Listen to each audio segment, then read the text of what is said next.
to stream the meeting.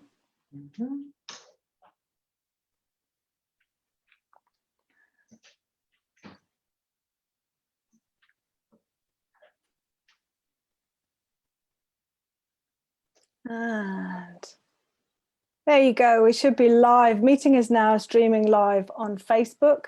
I will also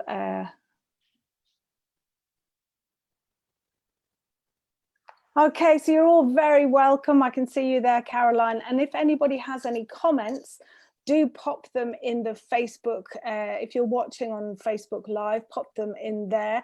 Unfortunately, we won't be able to get to those comments live because I haven't worked out how to do that yet. But we will have a look at them afterwards, both myself and Karen. I'd really like to welcome Dr. Karen Ward, and we're going to have a chat about the menopause. So Karen, do you want to talk a little bit about your background and how I was very drawn to what you were talking about on menopause and women aging? We all go through changes in life and all go through menopause. We all have hormonal changes, including men and women, and they're not often talked about. And I was very interested to hear you talk about them in terms of your menopause journey. Just to let you know, Tracy, we are streaming live to Facebook. So if you want to just have your camera off, yeah, we see you.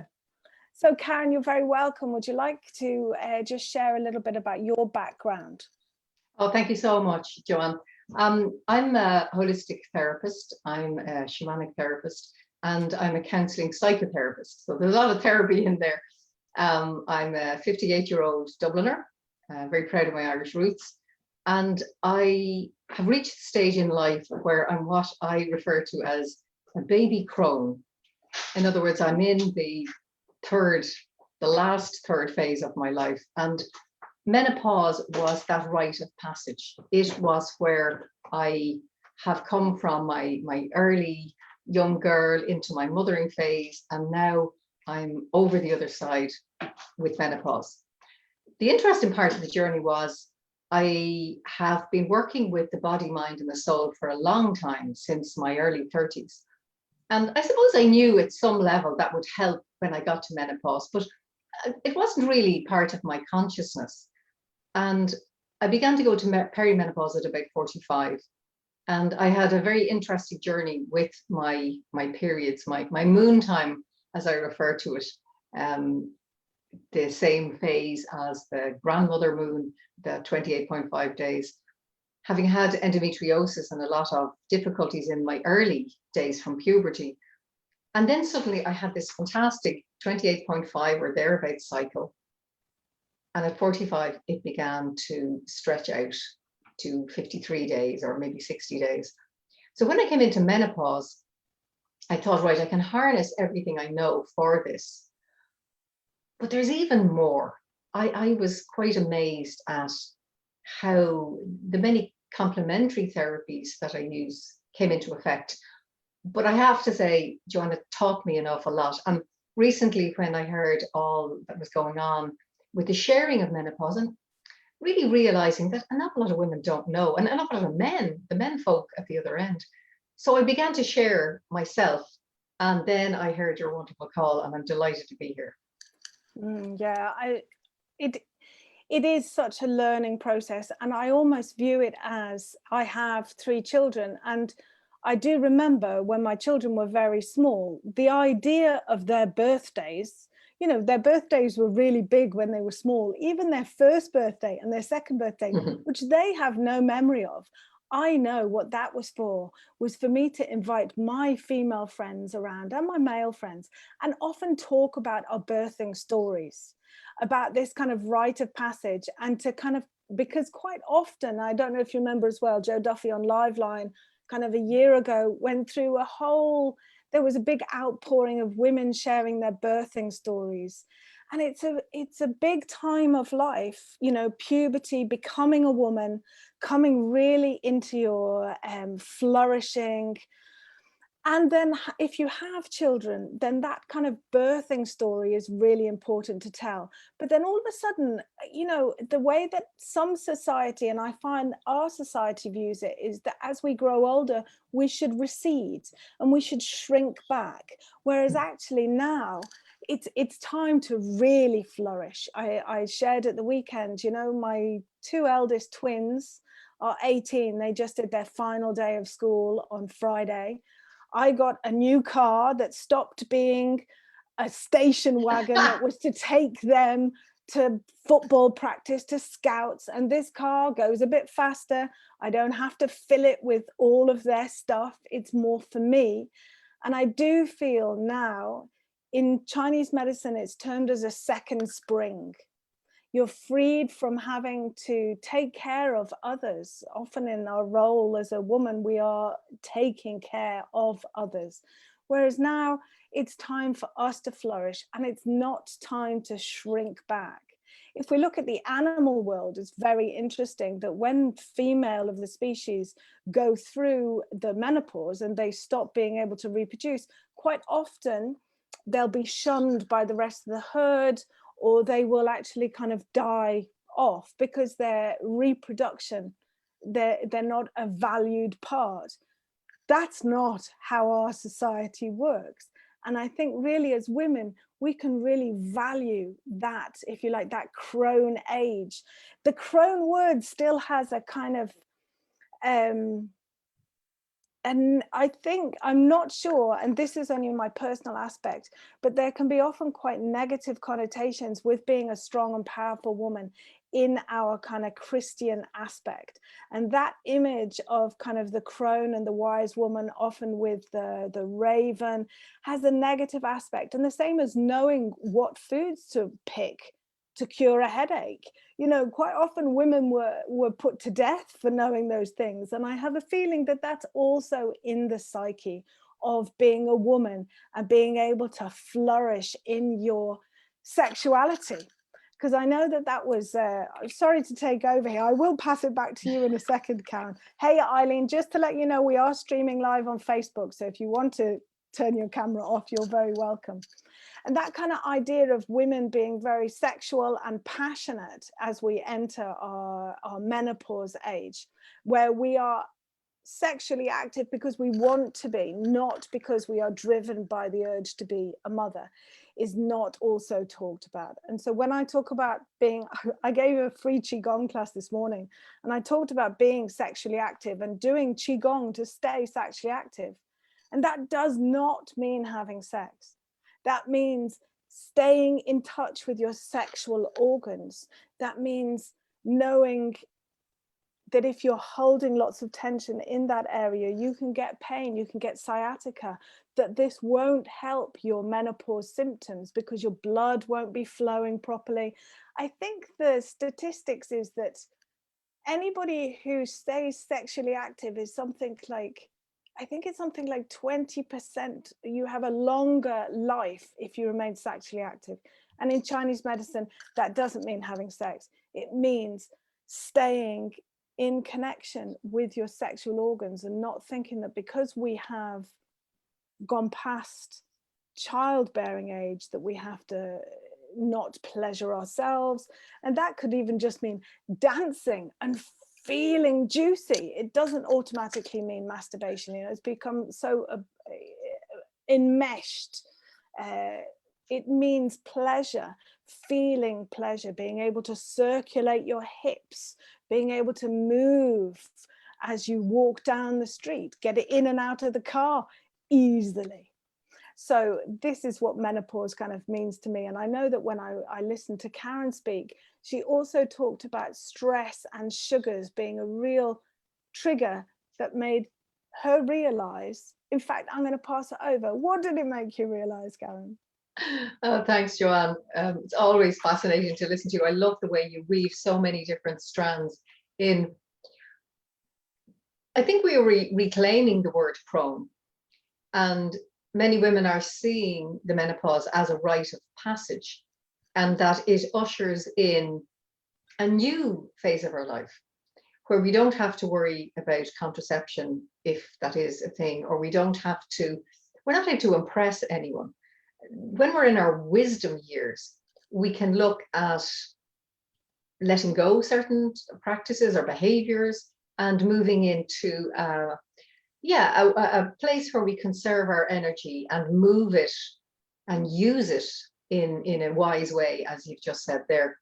But to get to that place, I recognized that the stress had to go. Now, let's face it, stress is an element of stress is part of life. I mean, we busy certain times of the day and then everything hands down. So I'm talking about an excess of stress where we're on a treadmill, where there's an overwhelm aspect and heart palpitations, sweaty hands, just, I can't cope with this, that type of stress. And I realized that there was a huge connection with that and eating sugar. Now, I was a bit of a sugar fiend, I have to admit, and it does come down my family line. And I began to realize that as I got older and when I went into menopause, I could chart eating sugar, hot flush that was hotter and a little bit longer and more intense than if I hadn't eaten the sugar. So I thought, okay, I'm going to work with this. And I did a little bit of an experiment. And of course, as I mentioned before, I wear layers. So the cardigan would peel off and the socks or the shoes or the sandals would come off. I'd be in my bare feet. And then the hot flush would pass. And then I would put this back on. I was a little bit, I mean, really concerned. Oh my gosh, does that mean I can never eat sugar again? And the answer is no. I could eat alternative superior sugars. So a little bit of honey, if I was having a herbal tea, I could look at stevia or some of these lovely herbal sweeteners that I could put in certain types of food. And to be quite honest, Joanne, I lost the taste for the sugar. Now, I have to confess, initially I was very perturbed and I thought, oh, I can't do this. This is too hard. But you know, what the question was, did I want to have an easier time in menopause? And the answer was definitely yes. So if I do this, this is going to be easier. And it was, as they say, it was a no-brainer. And I cut down sizably. And that had an effect on, they talk about the menopausal belly or the menopausal abdomen. I think cutting down the sugar certainly helped with my joints, but equally a little bit of turmeric in my porridge in the morning really helped with the joints. So I went very natural, and I found that was a magic formula that worked for me. It's so interesting because I think you're very drawn naturally to exactly the formula of Chinese medicine. So Chinese medicine, we have this constructive cycle that if you have my books or you've seen any of my infographics, you have an outside constructive circle, and in the inside you have kind of like a pentacle, and it's that the sweet flavor, the spleen, if that is overactive and that has a sweet flavor, the spleen regulates blood sugar in the body. It's responsible, you know, if your spleen isn't working when you're born, you have diabetes, or if you become insulin intolerant, then you've got diabetes too. So the spleen is the organ that controls that sweet flavor. It also releases ghrelin in the body and lets us know when we're full. So if the spleen isn't working very, very well, it can really affect the appetite, especially that craving for sweet flavors. And when that is overactive, that has a destructive aspect on the kidneys. And the kidneys are what controls fundamentally our hormonal system. If you think about where the kidneys are, they're next to the adrenals, controlling adrenaline, cortisol.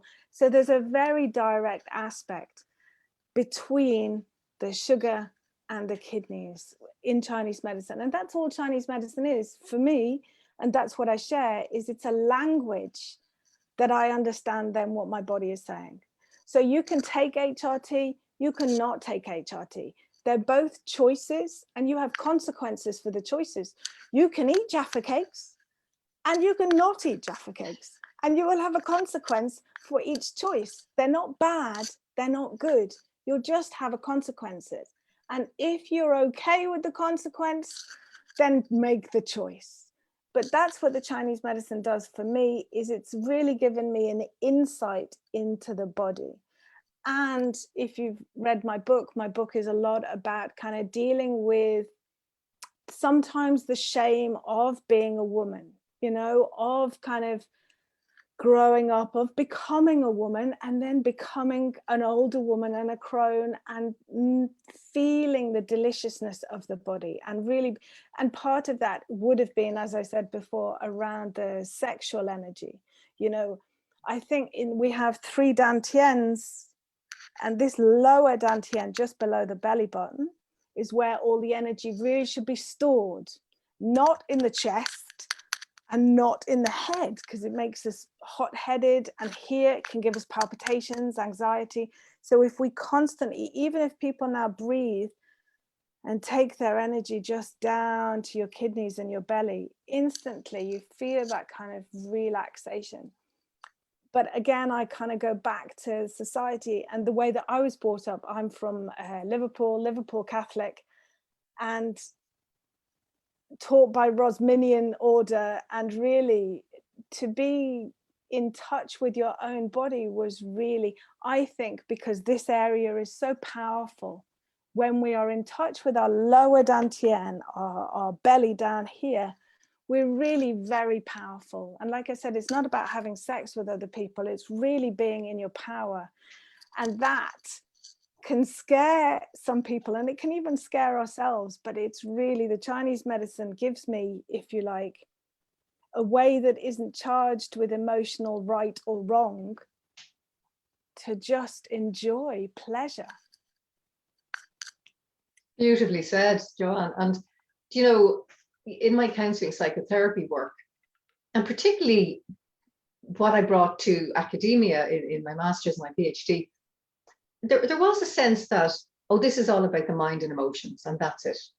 And the body doesn't come into it, our energy doesn't come into it, our sexuality doesn't come into it, our spirituality. And I thought, no, I don't agree with this, because I'd come from a holistic way before my counseling psychotherapy studies. And I always include that with my clients. So if somebody comes into me because they're stressed or they're anxious or they've negative thoughts or their relationship, we could equally be talking about what are they eating, are they exercising, as well as the negative anxious thoughts or the worries or whatever it might be. And I suppose I brought that to not just the menopause journey, but also my crone years. And I suppose my message is, look, jump in, the water's fine. Here's the 2 of us. And if you're out there thinking, ah, sure, that pair have a charmed existence, sure, everything's been fantastic with them. Well, no, we're human women, and we too have had our ups and downs in life. I've shared quite openly about my journey with infertility, and I had to do a lot of work with it, and here I am on the other side. And I'm really enjoying this, as I said, early baby crone years. And I'm recognizing that I've reached a point in life where I don't have anything to prove. I have, I'm lucky enough to have a few bob to do what I want, to be able to live my life. But you know, the interesting thing is, maybe when I was a younger woman, I aspired to have all these things. The older you get, you realize, you know, you don't really need an awful lot to have a wonderful life. If you want to be healthy in your older years, it starts with menopause. It's our fantastic wake-up call. Our body, mind, and soul is coming together to go, okay, this one phase is over. This is your new phase. But if you do X, Y, Z, all healthy, then you'll have a smooth transition. And I like to think, Joanne, of a fork in the road. So if this is our maiden and our mother years, we come to the fork in the road, and this is wiser, lighter, full of joy of life. And this is bitter and twisted. And I'm sure we've all met that older woman. I should have been a contender, you know, this type of idea, carrying the weight of what went wrong and what didn't happen and what nobody, it doesn't matter if you didn't get that promotion to the people you're around with. They don't care what you got in your leaving cert. They don't care what happened. to come into your crone years as, this is me and who I am. Hi, I'm Karen. And, you know, if a bit of my history comes in, well and good, but to be in the moment, to live in the moment, just as you say there with your qigong, it's about embodying body, mind, and soul, that we are these wonderful creatures in this vessel that we have to look after, and to recognize the menopause is that fork in the road. And if you're going down the lighter, joyous route, you've got to let go. Any issues past in your life, deal with them. Go to a professional counselor, psychotherapist, psychologist, talk with a good friend. There are ways of letting that go and coming down the lighter route. Absolutely, there are. I'm a part of quite a few menopause groups, and I do see sometimes in the menopause groups, just, you know, there'll be a kind of whole flurry of someone saying something about a symptom and everybody getting on the back of that and compounding it, going, yes, yes, I've got that, I've got that, I've got that. But nobody actually coming forward with, there are solutions, there are always changes you can make, you know, and that doesn't have to be like, I have a Frazzled to Fabulous package launching tomorrow, but it doesn't have to be that. But I'm just saying that there are, once you open your mind to going, okay, I do want to be flourishing through this time, you will find that solutions will come your way. At the beginning, when I last ran Frazzled to Fabulous in 2018, and obviously I don't run it all the time, but the synchronicity of it running now has blown me away. And the day before, like, I have been, obviously it's an involved course, you know, it's 6 weeks supported every week. Every week we do a topic every week, but behind that there are 38 videos about points to press, foods to eat, really focusing on the kidney, the liver, because if you don't clear your liver, your excess hormones, they stay in your body, and if your liver is stagnant, that's when you get this belly around here, because the liver will just dump the fat ready to be stored. And if you are in stress, your body goes, I think I might hold on to this because I don't know what's going to happen. So it holds on to everything. And I know that because I was 14.5 stone. So like you say, Karen, you know, it's not like I'm twinkle toes here. I've been 14.5 stone and I could not lose the weight. And I didn't lose the weight because I had had such a stressful time having twins. I've shared that on my blog. I had a big hemorrhage and it took me a long time to recover. And as well, like, my boyfriend had an affair, left, and I left a business and blah, blah, blah. So we can do things though. We can points to press, foods to eat, qigong to practice. It doesn't have to be those things. Also going to see a counselor, psychotherapist, dealing with those emotional things. There is the help and support out there if you want it. And, you know, even follow Karen, follow myself. We always post lots of things you can actually do. And even if it's like baby steps, you just try a different food. Like, for example, what would I say was a really good thing? Even just to rub your kidneys. Just rub your kidneys, because I think quite often in menopause, you can feel really out of control. Like, you feel like your body is controlling you rather than you having control of your body. But it's a two-way street. It's a yin and a yang. And it's that loving relationship with your body. It's like, oh, so we're awake at 3 o'clock in the morning, are we? Okay, so I will press heart 7. You know, so there are points you can press and you can fall in love, you know, you can fall in love all over again. I agree completely. The interesting thing was, I've said menopause is a bit like puberty in reverse. And my puberty, I mean, it began all the hair growing, all of this early, but I didn't actually get my first period until I was 14, which was a little bit late. But it was incredibly painful. I mean, I remember my mother having to collect me from school. I would faint, I would vomit, and this continued until she brought me to a female doctor. And the first reaction was, oh, put her on the pill. Mm. And it was like a magic pill. It was this tiny thing I took every day. And suddenly the symptoms were gone. And I thought, happy days, this is great. And then when the time came, I realized, oh, this is an effective form of contraception, even better. But when they came off, the symptoms were still there. In other words, the pill masked the symptoms, the issue.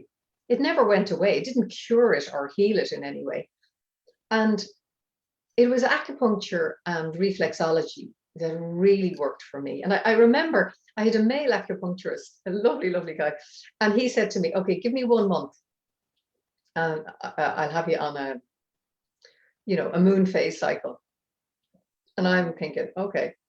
Now, I have to remember at the same time, I was doing training to be a counseling psychotherapist. I was doing a lot of work on past issues. I was also with my holistic therapy, just like you, Joanne, I was working on my diet, my exercise in tandem with all this. And sure enough, that would have been, I think it would have been about 38. And until perimenopause, I had a 28.9, 29-day cycle. I could actually nearly time it. It's going to be on a Tuesday, and I would pull back on my meetings and rest purposely. And I could even feel the ovulation. Oh, okay, so right ovary this time, left this time. And I became so sensitive to it, I could actually tell when the blood was pumping out. And that often seems so wild when we think of the history of women, and they would have used soft moss as their sanitary protection pads, whatever you call it. But the idea that we're so clued in with our bodies, that again, I go back to that holistic, rather than, oh my gosh, this awful thing is controlling me. So I did have that in my early years. I came to listen to my body, everything ameliorated. Mm.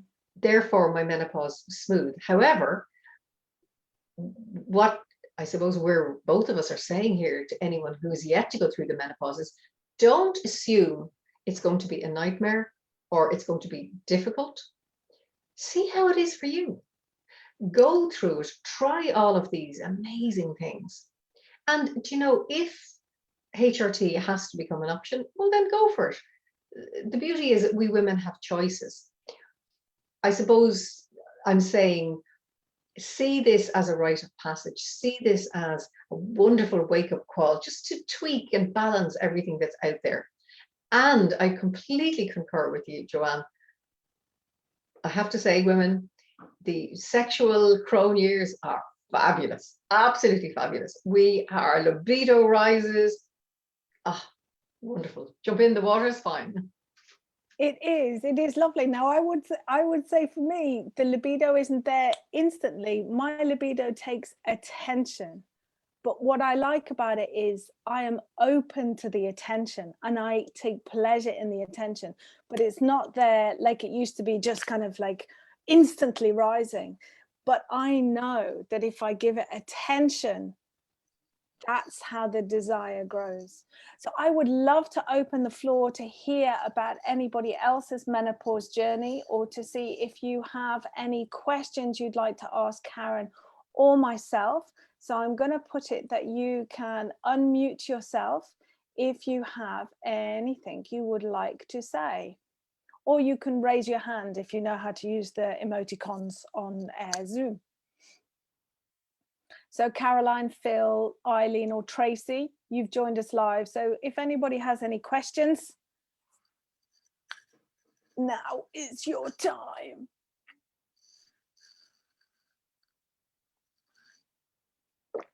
Or would like to share their menopause journey. Oh, Caroline's put in the chat, you fab ladies. You're very welcome. You're very welcome. I think what I wanted to say before I opened it up to the chat, thinking that people would want to chat, so I'll say what I wanted to say, is that, isn't that the same in all parts of life? Our suffering only comes because we want this and we don't want that. we like that, but we don't like that. And unfortunately with menopause, it's the whole well, with life, it's the whole package. You get some things you like and you get other things you don't. And the suffering comes because you're so trying to avoid this and so chasing after this. The menopause is an experience and a wonderful time where you're kind of like, oh, look, I'm awake at 3 o'clock in the morning again. You know, what can you do about that? It's a journey for you to really get to know your body and fall in love with it. And I can see Caroline, thank you both for sharing your wisdom. You're very welcome, Caroline. Let me just check in the chat there. You're very welcome. You're wondering, I'm wondering if you've experienced very high levels of libido to the point where it's extreme. Thank you for sharing your wisdom. Do you want to go first, Karen? Oh, you've muted. Hang on. Hang on a second there. Hang on.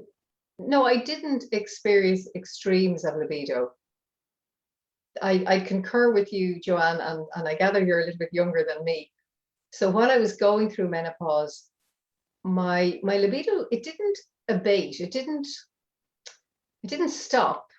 It was still there, but perhaps not as much as it had been beforehand. But then in my case, I had met my partner, who's now my husband. I'd met him when I was about 36. So we were in the honeymoon phase. So you can imagine the libido was quite high then. And then when I went into the perimenopause, it lessened a bit. But it's growing. But then, as you so wisely said, Joanne, I do tend it. I mean, I do look after my body. I massage my breasts, my belly.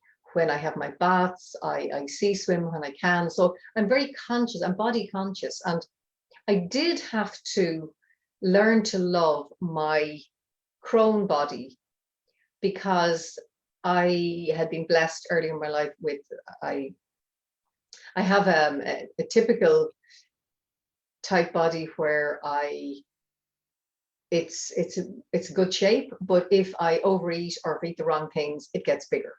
So I'm not an ectomorph, very thin and difficulty to put on weight, and I'm not an endomorph where I tend to put on more weight. I'm in the middle. But with menopause, there's more of me here than was there before. And it's still, I mean, I like my shape. It's quite curvaceous, but I did have to acclimatize to this without succumbing to the old, oh, my metabolism's gone now, and eat rings around me. I recognize that I have a choice here.